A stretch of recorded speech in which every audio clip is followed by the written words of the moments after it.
देखो, हम चर्चा करते हैं एवरेज। औसत क्या होता है, औसत का दैनिक जीवन में क्या उपयोग है, हम औसत क्यों पढ़ते हैं, इसके ऊपर चर्चा करते हैं। बिल्कुल जीरो लेवल से हम कठिन से कठिन प्रश्न को हल करना सीखेंगे। देखो, औसत का मतलब होता है किसी समूह को प्रदर्शित करना, किसी समूह को रिप्रेजेंट करना। जैसे किसी कक्षा में 10 विद्यार्थियों ने कोई टेस्ट दिया, उनमें मैं सभी विद्यार्थियों के अलग अलग एक एक करके मैं नंबर पूछूंगा, तेरे कितने आए, तेरे कितने आए, तेरे कितने आए, सब अलग अलग नंबर बताएंगे। ये न पूछ के मैं किसी सभी बच्चों का एवरेज कोई एक नंबर पूछ लूंगा कि सर मेरे 7 नंबर आए। तो औसत का सीधा सा मतलब है किसी समूह को रिप्रेजेंट करना या किसी समूह को प्रदर्शित करना। तो कैसे निकालते हैं औसत? औसत का नॉर्मल फॉर्मूला होता है राशियों का योग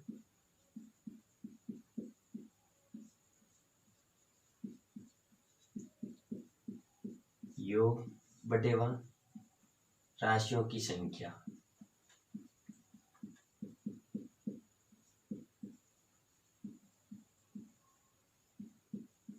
राशियों का योग बटेवा राशियों की संख्या। इसको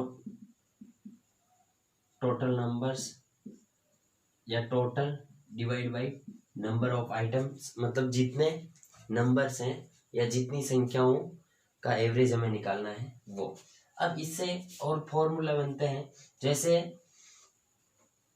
टोटल निकालना है, टोटल मतलब हिंदी में मैं लिख दूं कुल योग निकालना है, तो मैं औसत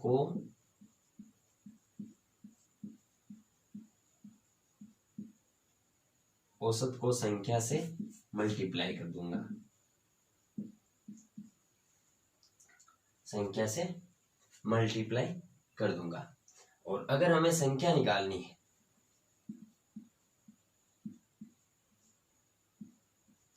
अगर हमें संख्या निकालनी है तो कुल योग में औसत का भाग दे दूंगा, कुल योग में औसत का भाग दूंगा। तो 3 तरह के फॉर्मूले हैं। औसत निकालना है तो राशियों का योग बटेवा राशियों की संख्या, टोटल बटेवा n का मतलब नंबर, जितनी संख्याएं हैं वो। और कुल योग निकालना है तो औसत इंटू संख्या, और संख्या निकालनी है तो कुल योग डिवाइड बाई औसत। अब देखिए, नॉर्मल आप प्रश्न को समझने का प्रयास करें कि जैसे मैं कोई 3 संख्या लिखता हूं, 5, 15, 5, 10, 15, 20 और 25। जैसे हमें इनका औसत निकालना है तो औसत का मतलब होता है बीच की संख्या। अगर देखो संख्या अगर ये समांतर श्रेणी में है, अगर समांतर श्रेणी में है तो जो बीच की संख्या है वो ये एवरेज हो जाएगा। समांतर श्रेणी मतलब जिसके पदों में अंतर समान हो, जिसका सार्व अंतर समान हो, पदों में अंतर समान हो। जैसे 5 और 10 में 5 का अंतर, 10 और 15 में 5 का अंतर, और 15 और 20 में 5 का अंतर, 20 और 25 में 5 का अंतर। तो इनका औसत क्या हो जाएगा? इसकी बीच की संख्या 15 औसत हो जाएगा। क्या हो जाएगा? 15 औसत हो जाएगा। एक होती है समांतर श्रेणी और एक होती है गुणोत्तर श्रेणी। ये 10वीं कक्षा में चलती है समांतर श्रेणी। गुणोत्तर श्रेणी हम जब आगे बड़ी कक्षाओं में अध्ययन करते हैं तो आता है। तो इसका औसत क्या हो जाएगा? 15। अगर जैसे नॉर्मल आप एक चीज और देखो, जैसे 5, 10, 15, 20, 25 और 30 समांतर श्रेणी है, सब में अंतर समान है। तब एवरेज कैसे निकालेंगे? क्योंकि इसमें बीच की दो इधर छोड़ दो, दो इधर, बीच में संख्याएं 2 आ जाती है। तो इनका औसत निकालेंगे 15 + 20 डिवाइड बाई 2। 15 + 20 divide by 2। तो 15 और 20 को जोड़ लो, 35 बटेवा 2, 17.5। औसत कितना आ जाएगा? 17.5। और इसमें देखो जैसे 5 + 10 प्लस, जैसे औसत निकालते हैं सूत्र के हिसाब से राशियों का योग, ये जितनी राशियां हैं इनकी जोड़ और बटेवा ये कितनी है 1 2 3 4 5, तो किसका भाग दे देंगे 5 का भाग दे देंगे। तो एवरेज का मतलब क्या हो गया राशियों का योग, जितनी राशियां हैं उन सब का योग, उसमें किसका भाग दे देंगे जितनी संख्याएं हैं उनका भाग दे देंगे। तो राशियों का योग बटेवा राशियों की संख्या। अब नॉर्मल एक प्रश्न चलता है, जैसे मैं इन सब संख्याओं को अगर मैं किसी संख्या से मल्टीप्लाई करता हूँ, इन सब संख्याओं को अगर मैं किसी संख्या से गुणा करता हूँ तो क्या एवरेज में वृद्धि होगी? बिल्कुल एवरेज में वृद्धि होगी। जैसे मैं इन सब प्रत्येक संख्याओं को 2 से गुणा करता हूँ और इसका योग कितना है 15। सभी संख्याओं को मैं 5 को भी 2 से गुणा करूंगा, 10 को भी 2 से, 15 को भी 2 से, 20 को भी 2 से, 25 को भी 2 से गुणा करूंगा। इन सब को मैं 2 से गुणा करूंगा तो एवरेज को भी मैं 2 से गुणा करके बढ़ा कर लिखूंगा। तो अगर इन सब संख्याओं को 2 से गुणा करूंगा तो एवरेज कितना हो जाएगा 15 इंटू 2। एवरेज कितना हो जाएगा 15 इंटू 2। अगर मैं इन सब संख्याओं में 2 जोड़ता हूं तो एवरेज भी कितना हो जाएगा 17 हो जाएगा। अगर इन सब संख्याओं में मैं 2 जोड़ता हूं तो एवरेज कितना हो जाएगा 17 हो जाएगा। अगर इन सब संख्याओं में से मैं कोई भी संख्या घटाता हूं, 3 घटाता हूं तो एवरेज 12 हो जाएगा, क्योंकि 15 में से 3 घट जाएगा। और इन सब संख्याओं में मैं पर्टिकुलर किसी संख्या का भाग देता हूं, जैसे 5 का भाग देता हूं तो एवरेज भी 15 में 5 का भाग दे देंगे तो 3 हो जाएगा। नोट कीजिए इनको।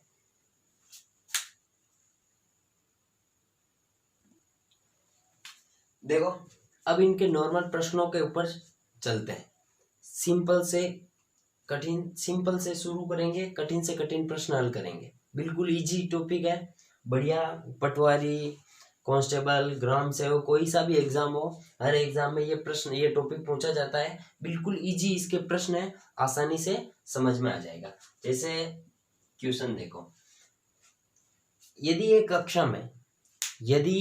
कक्षा में 31 छात्रों का समूह है या 30 छात्रों का समूह है। नोट प्रश्न लिखिए।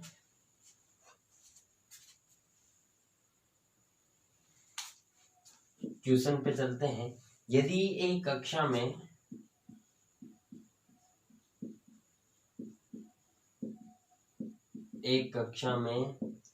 31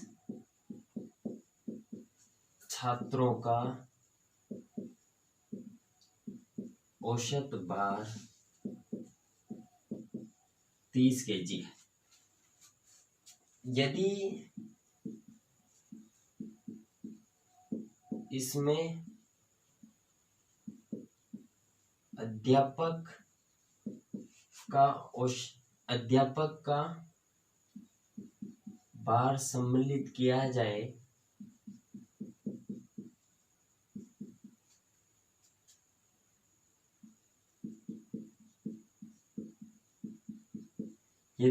अध्यापक का भार सम्मिलित किया जाए तो औसत में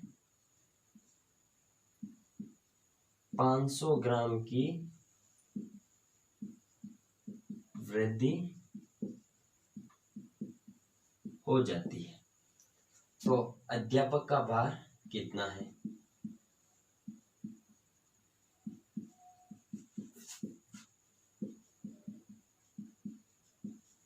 कितना है? देखो प्रश्न को अच्छे से समझिए।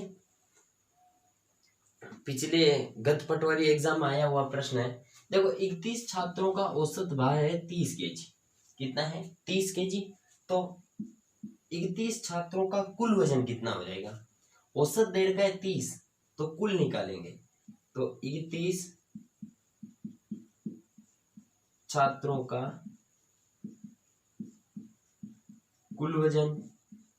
देखो कुल वजन संख्या कितनी है? 31 इंटू औसत, संख्या इंटू औसत है 30, और इसका कितना हो जाएगा? 30 को 31 से मल्टीप्लाई करेंगे तो 30 को 30 से गुणा करेंगे 900, 900 में 30, 930।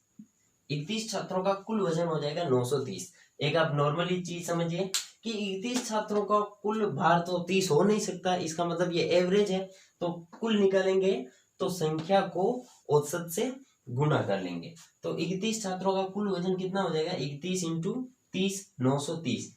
अब इसमें क्या है, अध्यापक का भार सम्मिलित किया जाएगा तो औसत में 500 ग्राम की वृद्धि हो जाएगी। पहले औसत कितना है 30 केजी, अब 500 ग्राम की और वृद्धि होगी। 500 ग्राम का मतलब होता है आधा किला, तो 30 किलो और 500 ग्राम का कुल औसत हो जाएगा अध्यापक का, अगर इसमें शामिल किया जाता है। तो अगर अध्यापक आता है तो संख्या कितनी हो जाएगी, 31 छात्र तो पहले से ही है, अध्यापक आते हैं तो संख्या हो जाएगी 32। 32 में छात्र प्लस अध्यापक दोनों सम्मिलित है। अध्यापक का कुल वजन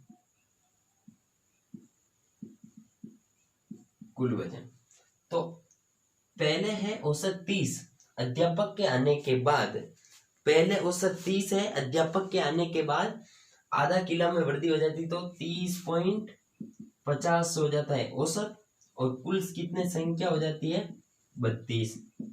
तो 30.50 को 32 से गुणा करो, 30 और 32 6 7 9 976। अब देखो, अब इसमें हमें किसका भार पूछा है, अध्यापक का भार।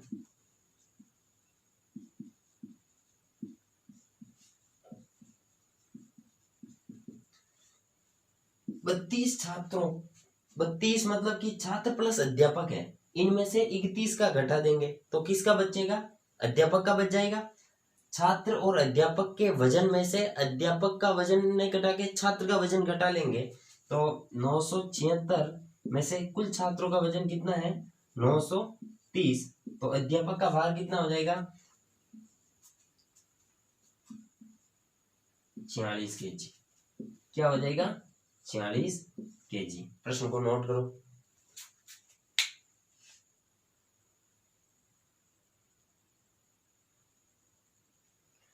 प्रश्न संख्या 2 देखो, 5 संख्याओं का औसत है 10। 5 संख्याओं का औसत है 10, इनमें कौन सी संख्या जोड़ी जाए, कौन सी संख्या जोड़ी जाए ताकि औसत 12 हो जाए। देखो 5 संख्याओं का औसत हमें दे रखा है 10, तो 5 संख्याओं का कुल योग कितना हो जाएगा,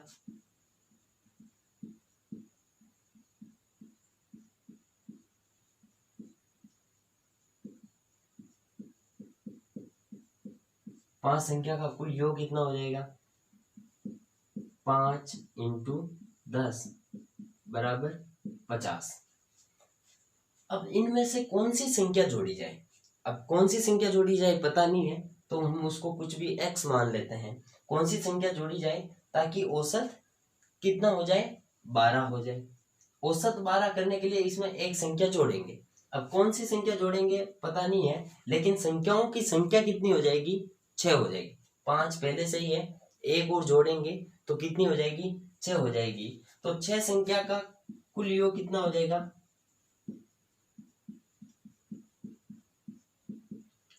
6 इंटू औसत 12, 12 72। अब पहले थी 50, अब हो गई 72, तो कौन सी संख्या जोड़ी गई, तो 50 जोड़ी जाने वाली संख्या कौन सी हो जाएगी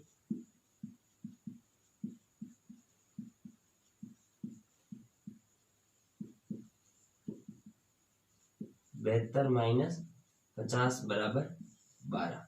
देखो प्रश्न को समझिए, 5 संख्याओं का औसत है 10, इनमें से कौन सी संख्या जोड़ी जाए ताकि औसत 12 हो जाए। तो 5 संख्याओं का कुल योग कितना हो जाएगा 5 इंटू 10 50 हो जाएगा। अब कौन सी संख्या जोड़ेंगे वो हमें नहीं पता है, लेकिन संख्या कोई सी भी जोड़ो, संख्याओं की संख्या कितनी हो जाएगी 6 हो जाएगी। 5 तो पहले से ही है, एक और जोड़ेंगे तो कितनी हो जाएगी 6। अब 6 संख्या का औसत है 12, तो 12 72, तो 6 संख्या का योग कितना हो जाएगा 72 हो जाएगा।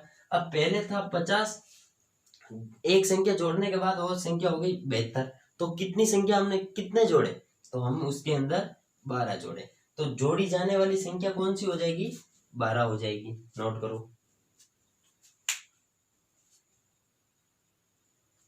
देखो प्रश्न 3, एक नाव के 10 नाविकों में से, एक नाव के कितने नाविक हैं 10, उनमें से 56 केजी के व्यक्ति के स्थान पर, कोई व्यक्ति था जिसका भार था 56 किलो, उसके स्थान पर एक नया व्यक्ति आने से औसत में कितनी वृद्धि हो जाती है 600 ग्राम की वृद्धि हो जाती है।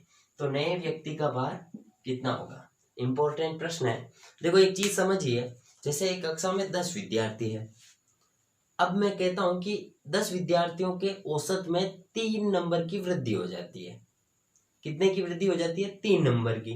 अब 10 के 3 नंबर की वृद्धि होगी तो कुल कितनी वृद्धि हो जाएगी? 30 की। कुल कितनी वृद्धि हो जाएगी? 30 की। तो देखो नए व्यक्ति आने से कुल भार में कितनी वृद्धि हो जाएगी? कुल व्यक्ति कितने हैं? 10। प्रत्येक का 600 बढ़ रहा है।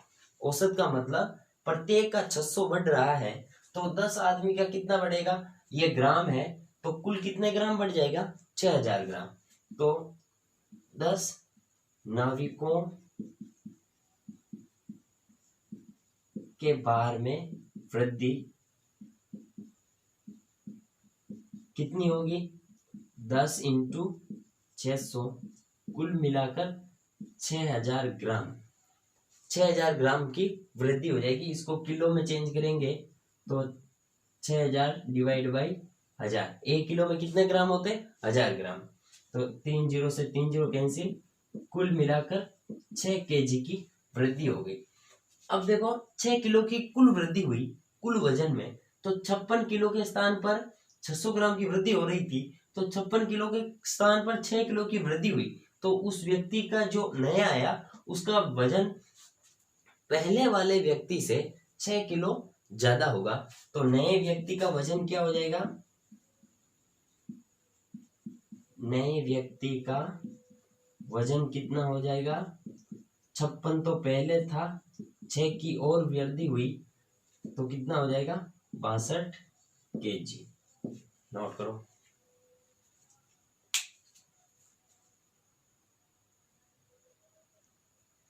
देखो प्रश्न संख्या 4, बिल्कुल हम बेसिक औसत से, बेसिक कंसेप्ट से चल रहे हैं। बेसिक धीरे धीरे हम टफ से टफ प्रश्न हल करेंगे। 5 संख्या का औसत है 18। कितनी संख्याएं हैं? 5, जिसका औसत कितना है? 18। इनमें से एक संख्या को हटा देते हैं, एक संख्या को हम बाहर निकाल देते हैं, तो औसत कितना हो जाता है? 16।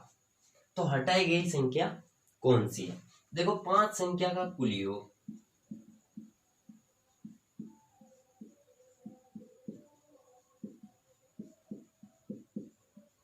कुल योग निकालेंगे तो औसत इंटू संख्या, 18 इंटू 5,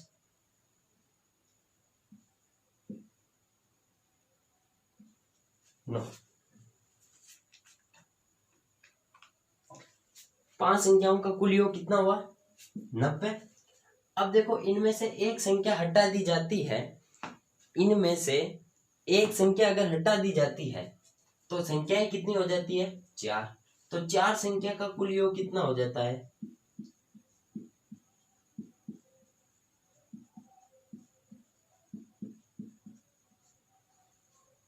4 संख्या का कुल योग कितना हो जाता है?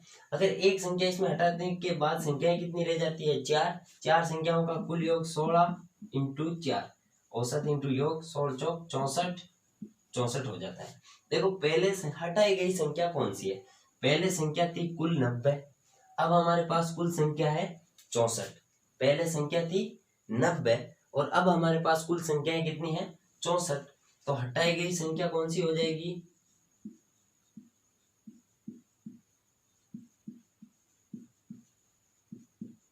हटाई गई संख्या पहले थी 90, अब है 64, तो हटाई गई संख्या कौन सी हो जाएगी?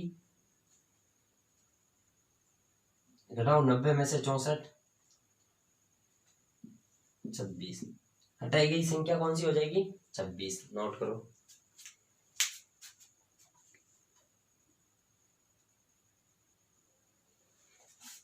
देखो 3 संख्याओं का औसत है 7, इनमें से पहली 2 संख्या का औसत है 4। पहली 2 का औसत कितना है? 4। तो तीसरी संख्या हमें पूछी गई है। तो जैसे आप नॉर्मली समझिए, किसी कक्षा में 3 विद्यार्थी है, पहले वाले विद्यार्थी के नंबर आए 1, दूसरे वाले विद्यार्थी के 2 आए, तीसरे वाले विद्यार्थी के 3 आए, तो कुल मिला के तीनों का नंबर कितना हो गया? 3 और 3 6। अब आपको बता दें कि पहले और दूसरे जो विद्यार्थी थे उनके कुल नंबरों की संख्या है 3। इसके कुल नंबरों की संख्या क्या है? 3 है, तो इसमें से हम 3 घटाएंगे तो तीसरे वाले व्यक्ति के नंबर हमें पता चल जाएगा। उसी प्रकार ये प्रश्न है, 3 संख्याओं का औसत है 7, तो 3 संख्याओं का योग कितना हो जाएगा?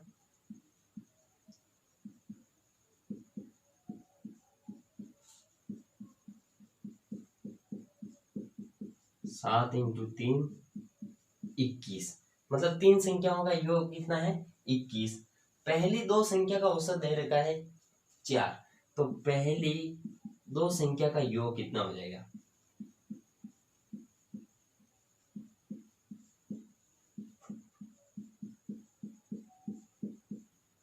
2 × 4 8। पहली 2 संख्या का योग कितना हो जाएगा? 8। अब आपको पूछा है तीसरी संख्या क्या है, तो तीसरी संख्या क्या हो जाएगी? कुल संख्या में से, कुल संख्या का जो भी योग है उनमें से पहली 2 घटाएंगे तो तीसरी बचेगी। तो 21 - 8 बराबर कितने हो जाएंगे? 13। तो तीसरी संख्या क्या है? 13 है। नोट कीजिए, बिल्कुल बेसिक से चल रहे हैं और आगे जाके कठिन से कठिन प्रश्न भी हल करना सीखेंगे। तो कक्षा में निरंतर बने रहे। नोट करो इसको।